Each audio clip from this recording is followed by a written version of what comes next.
श्री शिवाय नमस्तुभ्यम हर हर महादेव। इस वीडियो में पशुपति व्रत में उदापन विधि कैसे संपन्न करें इसके बारे में मैं आपको जानकारी दूंगी। यह व्रत 5 सोमवार किया जाता है और 5वें सोमवार की शाम को इस व्रत में उदापन किया जाता है। उदापन वाले दिन श्रृंगार के लिए पूजा सामग्री वही रखनी है जो अन्य 4 सोमवार में हमने थाली में रखी थी। शाम की थाली में हमें पंचामृत लेने की आवश्यकता नहीं है। कई बहनें पूछती हैं कि क्या शाम को हमें पंचामृत अभिषेक करना चाहिए? नहीं, बाबा प्रदीप मिश्रा जी हमें बताते हैं कि शाम को पंचामृत से अभिषेक करने की आवश्यकता नहीं है, केवल जलाभिषेक कर सकते हैं। यदि मंदिर के पुजारी जलाभिषेक करने से भी मना करते हैं तो केवल छींटा देकर यानी कि गंगा जल का छींटा देकर भी हम पूजा आरंभ कर सकते हैं।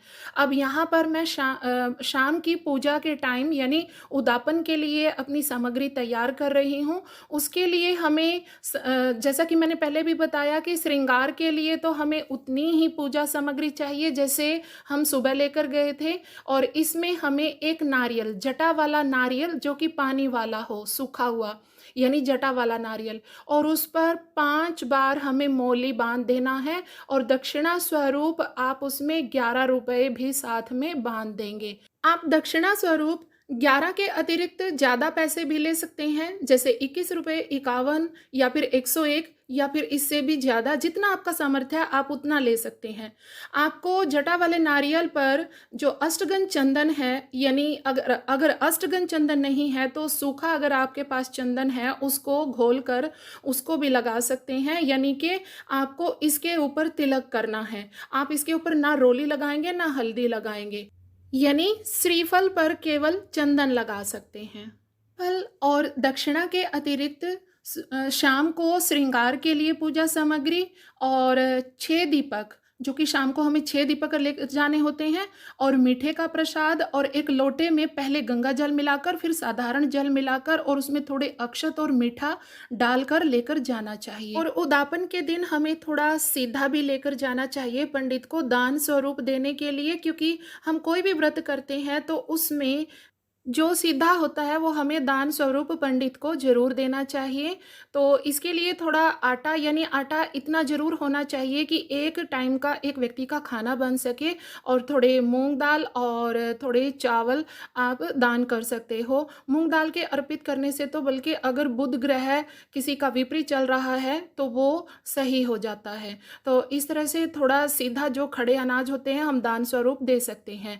और एक और चीज़, 108 चीज़ भी हमें, जैसे कि या तो आप मूंग के दाने ले सकते हैं या फिर चावल के 108 दाने ले सकते हैं, या फिर 108 फूल या फिर 108 बेलपत्री भी आप ले सकते हैं, जो शिवलिंग के ऊपर उदापन के दिन अर्पित किया जाता है। सामग्री लेकर हम मंदिर पहुंचेंगे। अब वही बात फिर बताना चाहूंगी कि शिवालय में जब भी हम एंटर करते हैं तो राइट पैर से एंटर करना है और दहलीज पर पैर नहीं रखना है, लंबा कदम करके आगे बढ़ना है।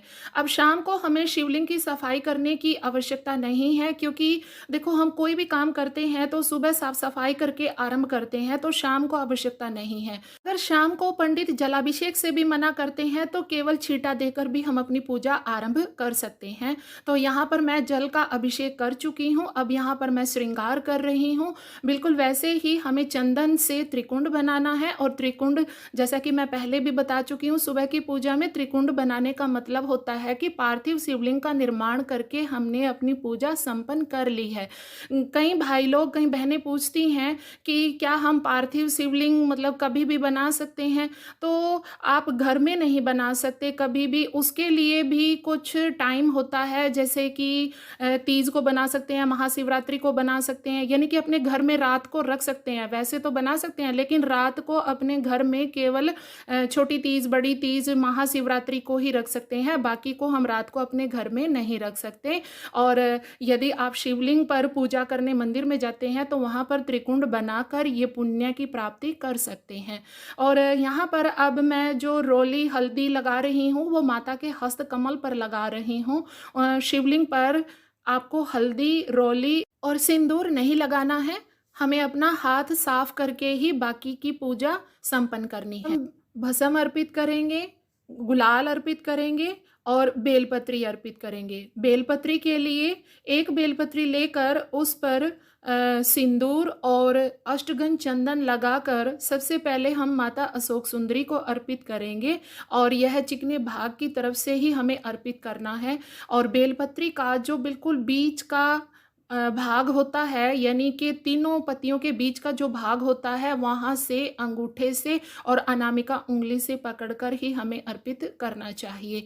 इससे हमें पुण्य मिलता है। पत्री पर शहद और अष्टगंध चंदन लगाकर शिवलिंग के ऊपर अर्पित करूंगी। आप चाहे तो एक बेलपत्री के ऊपर ओम नमः शिवाय या श्री राम या श्री लिखकर भी अर्पित कर सकते हैं और एक बेलपत्री पर घी लगाकर अर्पित करूंगी और एक बेलपत्री पर अष्टगंध चंदन लगाकर जो हमारे नंदी बाबा हैं, नंदी बाबा के चरणों में अर्पित करूंगी। उसकी डंडी यानी जो हमारे नंदी बाबा हैं उसकी तरफ होनी चाहिए और एक बेलपत्री उनके मस्तक पर अर्पित करूंगी। और हाँ, यहाँ पर भी आपको एक बात ध्यान रखनी है कि जो हमारी बेलपत्री है उसका चिकना भाग ऊपर होना चाहिए नंदी के ऊपर चढ़ाते समय। ये बात सच पूछो पहले तो मुझे भी पता नहीं थी, लेकिन बाबा प्रदीप मिश्रा का लाइव मैंने आज जो सुना उससे मुझे ये बात पता चली है। तो जानकारी के लिए आप लोगों को भी बता दूं कि नंदी के ऊपर जो बेलपत्री चढ़ाई जाती है उसका चिकना भाग ऊपर की तरफ रखा जाता है। इसका कारण ये है क्योंकि जो नंदी बाबा हैं वो भोलेनाथ बाबा की सवारी हैं और भोलेनाथ बाबा नंदी के ऊपर बैठते हैं तो वो उसके चिकने भाग की तरफ ही तो बैठेंगे, तो इसलिए हमें चिकना भाग ऊपर की तरफ रखना है नंदी के ऊपर बेलपत्री चढ़ाते समय।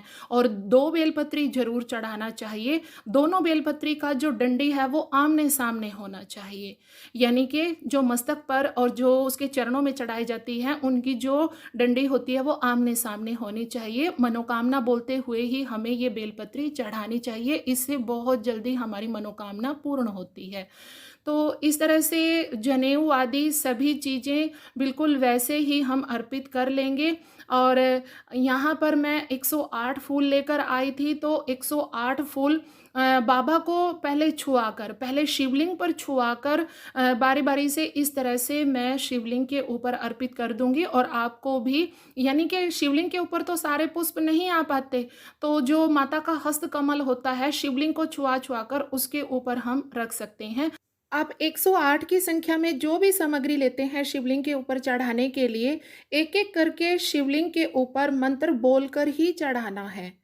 या तो ओम नमः शिवाय या श्री शिवाय नमस्तुभ्यम का मंत्र बोलकर एक एक करके आपको चढ़ाना है। अगर आप मूंग दाल लेते हैं या अक्षत लेते हैं तो वो भी बिल्कुल एक एक करके ही आपको चढ़ाना है। एक काली मिर्च और 7 तिल भी अर्पित करेंगे, इससे भी हमारी मनोकामना जल्दी पूर्ण होती है। और थोड़ा अक्षत अर्पित करेंगे, टूटा फूटा नहीं होना चाहिए, क्योंकि शिवलिंग पर जो भी वस्तु, जो भी सामग्री अर्पित की जाती है वो संपूर्ण होनी चाहिए। और थोड़ा मूंग, जो मूंग शिवलिंग के ऊपर, और थोड़ा बाबा नंदी को भी अर्पित करेंगे, क्योंकि ये पशुपतिनाथ व्रत है तो बाबा नंदी को दुर्वा और मूंग हमें अवश्य अर्पित करना है। अब हम दीप जलाने के लिए तैयारी करेंगे, तो दीपक जलाने से पहले फिर बताना चाहूँगी कि थोड़े फूल और अक्षत हमें अवश्य रखना चाहिए, क्योंकि हमारी पूजा इंद्र देवता ले जाते हैं, इसलिए हमें चावल और अक्षत अवश्य रखना चाहिए। तो जो हम 6 दीपक लेकर आते हैं शाम को, वो 6 दीपक हमें, जो गोल चक्रधारी है, हम उसके ऊपर रख लेंगे।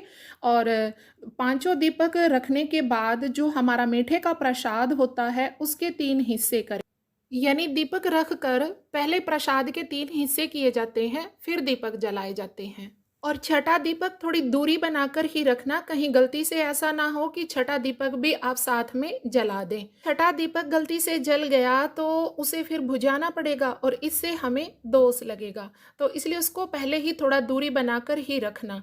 तो यहाँ पर अब हम पहले हमारे प्रसाद के 3 हिस्से करेंगे और प्रसाद के 3 हिस्से करके फिर जो हमारा फल है, फल अर्पित करेंगे। और फल अर्पित करने के साथ ही जो हमारा श्रीफल है, श्रीफल भी अर्पित कर देंगे।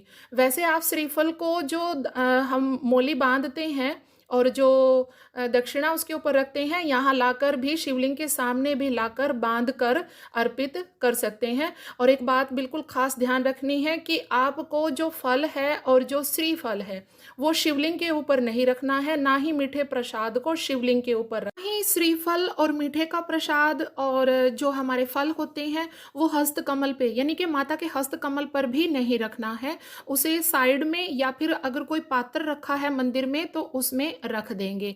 यह छोटी छोटी सी बातें हैं, छोटे छोटे ये नियम हैं जो हमें ये पूजा संपन्न करते समय ध्यान अवश्य रखने हैं। और अब हम जो हमारे 5 दीपक हैं उनको प्रज्वलित कर लेंगे और यहाँ पर भी फिर दीपक जलाते समय हमें मनोकामना बोलनी है। वैसे तो यह व्रत जब हम करते हैं तो 5 व्रत के दौरान ही हमारी मनोकामना पूर्ण हो जाती है, लेकिन कई बार ऐसा होता है कि हमारे भाग्य में जो कष्ट है यानी जो हमारे पिछले जन्म के जो कर्मों का फल होता है उसके कारण हमारी मनोकामना पूर्ण होने में थोड़ा ज़्यादा टाइम लगता है। तो ऐसी स्थिति में अगर हमारे 5वें सोमवार तक भी हमारी मनोकामना पूर्ण नहीं होती है तो फिर से 5वें दिन भी हमें मनोकामना बोलनी है कि बाबा मेरी मनोकामना अति शीघ्र पूर्ण करना। बिल्कुल अपने बाबा को हमें रिझाना है, जितना भी आपसे हो सके बिल्कुल खुश रहना है उस दिन और अपने बाबा को रिझाना है। और कपूर जलाकर फिर हम बाबा की आरती करेंगे। यहाँ पर हम कोई भी मंत्र जैसे ओम नमः शिवाय, श्री शिवाय नमस्तुभ्यम या फिर जो 12 ज्योतिर्लिंग हैं उनके नाम बोलकर भी धूप दीप दिखा सकते हैं। आप जो 12 ज्योतिर्लिंग है यदि आपको याद नहीं है तो एक पेज पर लिखकर आप ले जा सकते हैं, क्योंकि कई बार हमें याद नहीं रहते तो ऐसी सिचुएशन में हमें लिख कर ले जाना ही सही रहता है। आपसे हो सके तो बाबा की आरती और जो शिव चालीसा होता है हमें वह भी जरूर करना चाहिए। शिवालय में मैं करती हूँ और मुझे बहुत अच्छा लगता है। और बाबा जो पंडित प्रदीप मिश्रा जी हैं वो भी बताते हैं कि अगर शिवालय में बैठकर हम शिव चालीसा करते हैं तो उससे कई करोड़ों गुना पुण्य की प्राप्ति होती है, क्योंकि हमें अपने बाबा को रिझाना है, हमें अपनी मनोकामना पूर्ण करवाने के लिए बाबा को रिझाना है। तो पूरी कोशिश करना कि आप बाबा को रिझाने के लिए जो भी आपसे बन पड़े आप वो अवश्य करें। प्लीज़ कोई बात अगर समझ ना आए तो वीडियो को दोबारा से वॉच किया करो। कई बार क्या होता है कि हम कई सारी वीडियो देख लेते हैं और कंफ्यूज हो जाते हैं। तो जैसे जिस टाइप से मैंने वीडियो बनाई है मैंने पूरी कोशिश की है कि कोई भी बात ना छूटे, तो ध्यान से वीडियो को देखा करो प्लीज़, क्योंकि उस क्वेश्चन का आंसर उस वीडियो में ही होता है। तो इस प्रकार हम अपनी पूजा संपन्न कर लेंगे और अपनी पूजा थाली को ढक कर यानी कि छठा दीपक और प्रसाद रख कर फिर घर जाएंगे। घर पहुंचकर गेट की दोनों साइड जो जल हम मंदिर से लेकर आए हैं उसे छींटा देंगे।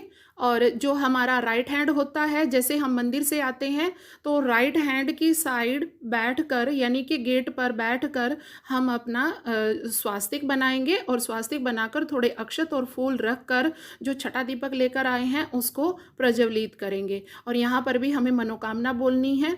और हाँ, मंदिर में भी अगर कोई गलती हो जाती है तो उसकी क्षमा याचना जरूर करके आना है।